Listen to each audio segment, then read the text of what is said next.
What's up, guys? Before we get started with today's video, I just want to give a huge shout out to Thrive Market for sponsoring today's video.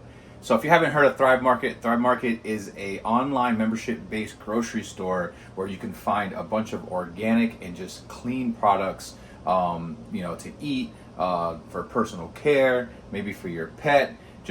They have so many options on the website. It's really nice to find a place like this because you don't have to go to the grocery store and kind of weed through like the good and the bad stuff. They already do it for you. Anything on their website is going to be great for you. It's going to be a great alternative versus a lot of the products that you're already using. So right here I have my Thrive Market box, and I'll show you guys what I have inside. So I got some random stuff. I'll get it laid out and I'll show you what we got. Here's everything I had in my box. These I've had before. These are very delicious. Some organic mangoes here. Right here we have a few other snacks that I've never tried. This I haven't had. I'm excited to try those. I love anything with peanut butter in it. As you guys could see, there's no GMO in this. A lot of organic stuff. These are very good. I've had these before. These are made with avocado oil.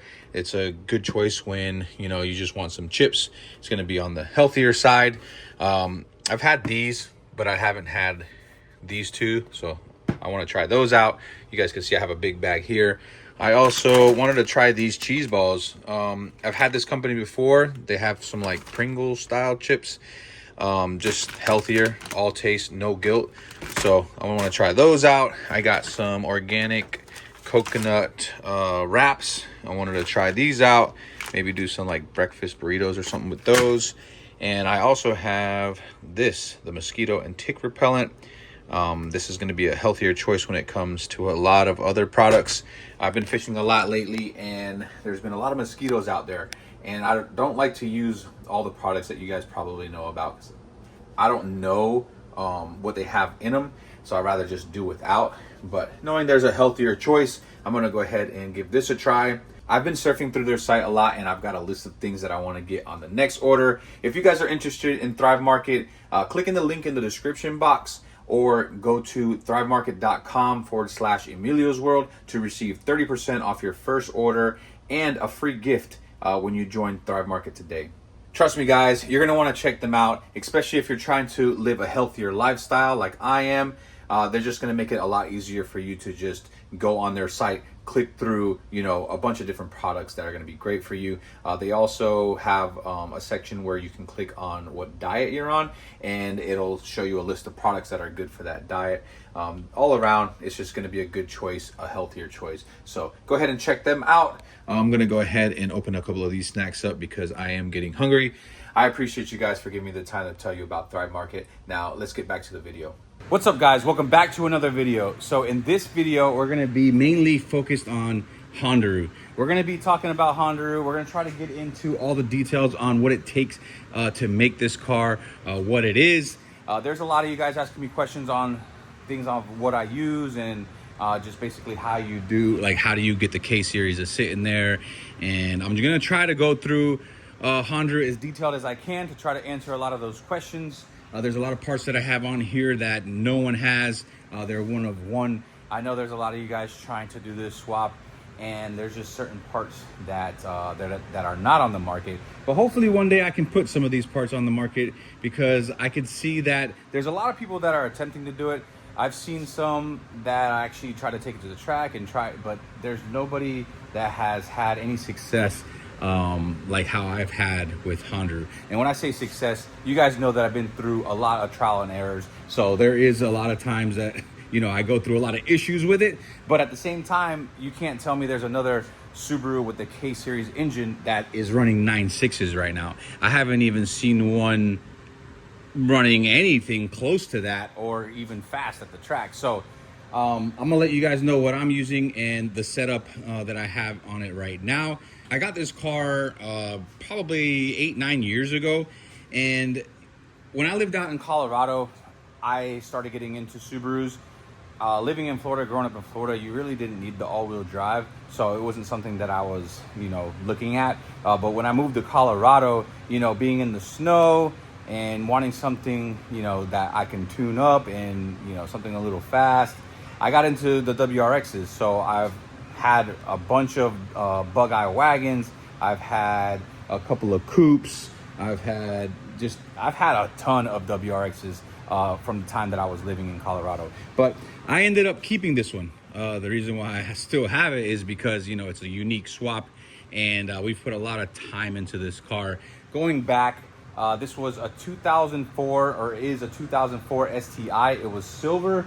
The whole car, you know, obviously we painted the whole car and repainted everything, so you couldn't even tell what color it was before, unless you know this car. So it was a stock 2004 STI, full interior. At the time it had a built engine, and yeah, man, just totally different car. Fast forwarding to today, it sits with a K24 fully built with a Subaru transmission. It is all-wheel drive, and we've ran a 9.6 in the quarter with it. It has been through its stages. You guys could look at this car. I mean, it goes back like 7 years on YouTube already, between Boosted Boy channel and a few other, you know, 1320 had featured it. But mainly, you know, on the Boosted Boy channel, you can see us building this thing from back in the day and kind of see like the versions that it went through, because we did have this as a street car for a while. It had the full interior in it still. We had, you know, a stock K-series engine in it, making around 400 and something horsepower. So it's been through its stages, but right now she's capable of over 1,000. We're just fighting some traction issues, but we'll get this thing figured out one day. This is one of one car. You're not going to find another one like it. There's a lot of people trying to mimic this car, but can't. But yeah, let's get into this car. Let's start with the engine. So the engine is a K24 fully built sleeve block, Sains rods, Carrillo pistons. It has the Ferrea valve train. I believe these are just the 5000s, so nothing crazy there for the valves. And we have the Drag Cartel 2.2 cams. We have a Boost Lab 6870 turbo. We got the Skunk 2 center feed. We got the K-Tune fuel rail. I'm trying to see. We have the Track 1 90mm throttle body. This car didn't come cable for the throttle. It came drive-by-wire, so we had to get a 2002 to 2004 WRX pedal, and we had to get that mounted up into the car, and then we could use the cable. So that's still just a WRX cable. We just had to drill this a little bit bigger because on the STI these are thicker. What else? We are using, trying to see here, I think that pretty much sums it up for the engine. We are using a 1-of-1 adapter plate. This is a 1/2-inch thick adapter plate that we throughout the years had to, you know, customize as we went along, and it seems to work very well now. We had some issues back in the day when we were losing these dowel pins, but I got these dowel pin stoppers there, so now the issue is gone. We are working with an STI transmission. This is the original transmission from the car, you know, the housing, but we have the X shift sequential gear set in it. ZF Design from Colorado, he's the one that put that transmission together. It works very well. Haven't, knock on wood, haven't had any issues on it. It is very expensive piece. I think back then you can get the transmission for like 17,000. We do have the IAG transfer gears in it. What else we have? We have a spool in the rear. I'll get the car on the lift and I'll go through, you know, the bottom of it and tell you guys what we did. But here is the X shift. It does come with the strain gauge already on it, so we do have that hooked up. So we ended up taking all of the Subaru wiring out of the car, from the engine harness to the chassis harness and everything. So we had to wire up the headlights ourselves. And for the engine harness, we are using a K-Tune race harness. So we just have it running right through there. I'll show you guys under the dash some. The wiring's not the greatest, so don't make fun of me. Just showing you what I'm using. Right here, we got a fuse box. We got all the relays. And up here, So this is where the K-Tune race harness plugs into the boom slang. We're using a boom slang that goes over to the FT 550, the fuel tech that we have right there with the nano and stuff. So pretty simple for that. I wired up the window switches right here because like I said, we didn't have any of the wiring from the Subaru, so I had to rewire all that. And I mean, I would like to get it to work with these, but that's just something we rigged up real quick so we can use. And that pretty much sums up the wiring and the engine. What else could we talk about? For the suspension, we are using the Track 1 suspension. Still got to dial this thing in, but we've been using that for a while now. We have our radiator that sits right here in the front. That's our radiator. We got our intercooler that goes there.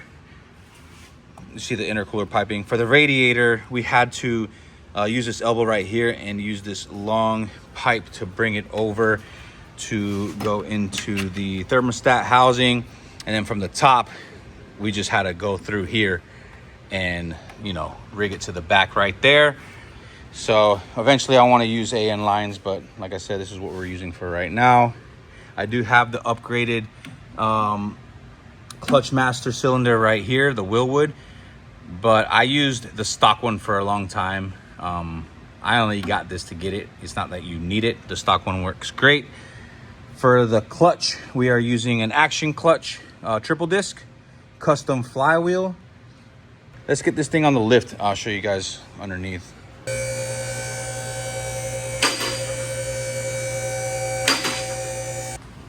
All right, not the cleanest under here. We do have a boot ripped for the axle, and we were fighting a rear main seal leak issue, so a little greasy down here, but I just want to let you guys know what we were using back in the day. Let me see if I get this flashlight on.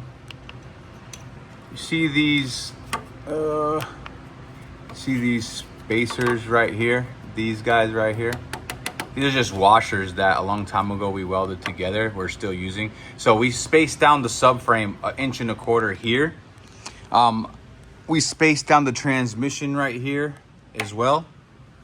There's a blown out bushing right here. I want to make spacers for this and this side. What else? We got some spacers right here for the transmission as well. So that's what we spaced down. For the steering rack, because it sits right there where the flywheel is, almost touching it. We had to space that down as well, so we made these custom spacers right here on each side to space that down. What else we have under here? We got a nothing really special here, just an aluminum drive shaft, and yeah, that's about it. Oh, in the rear we are using the Insane shafts for the rear. I believe these are the 800 or 1,000 horsepower ones. I forget. We also did make a custom right here. We have a custom steering, the linkage that connects to the steering rack right there. So we did have to space that out since we spaced everything else out. And here we have our motor mount. So this is what's holding the K-Series into the Subaru chassis.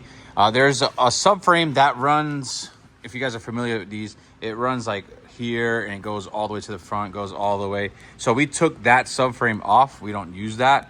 We ended up using these bolts here, these holes right there. So we have a bolt that goes there, and we have this pipe that goes over to I think the AC compressor goes here. So we use those two bolts. It comes around, it bolts up here where the half shaft bolts up to. So we use those 3 bolts, and then, you know, it comes over to this side, and then we just have these clamps holding it down right there. It's been working pretty well for us, but I do want to design something different. I want to have a design for the track and one for the street. So I want to put some bushings in these.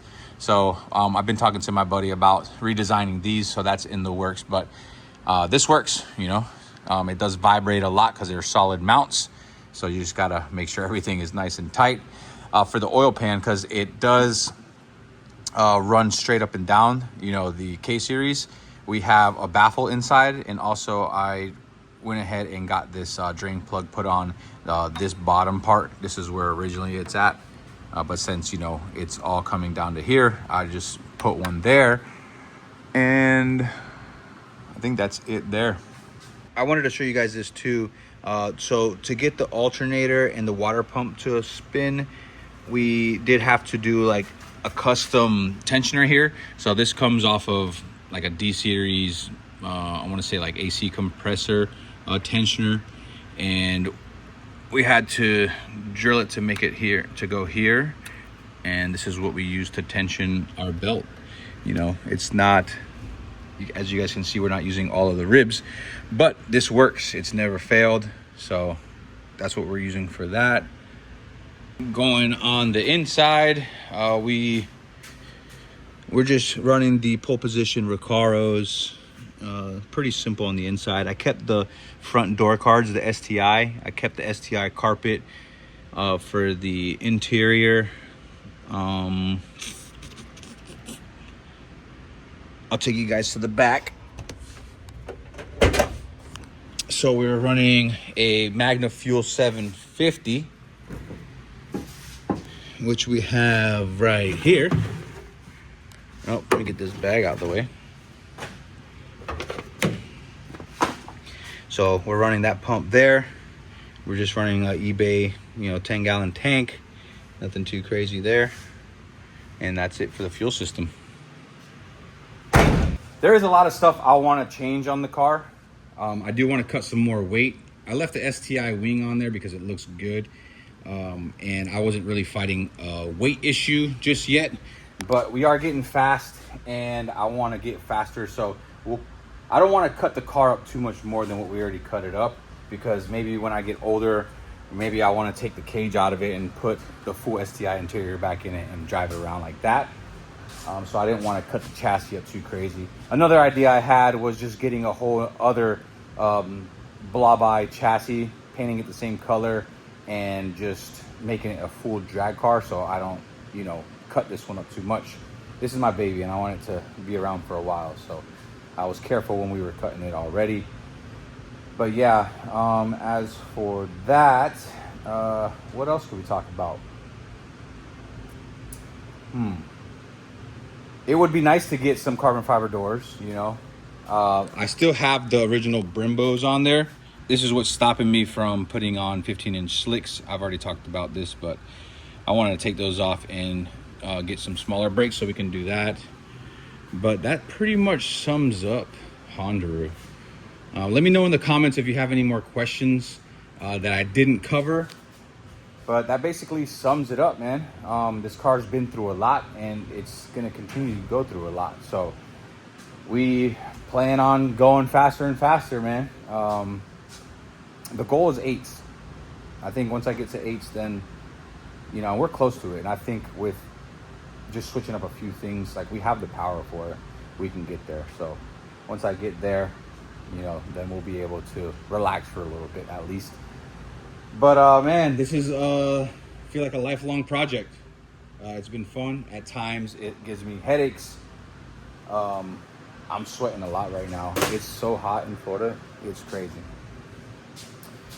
But yeah, that's basically it, man. I would love to get a hood on it. Everybody asks me all the time, put a hood, put a hood, put a hood. I want to do that. I want to get a full exhaust. I want to get new headlights. I want to repaint the whole thing once I get everything situated. But that's HONDARU right there.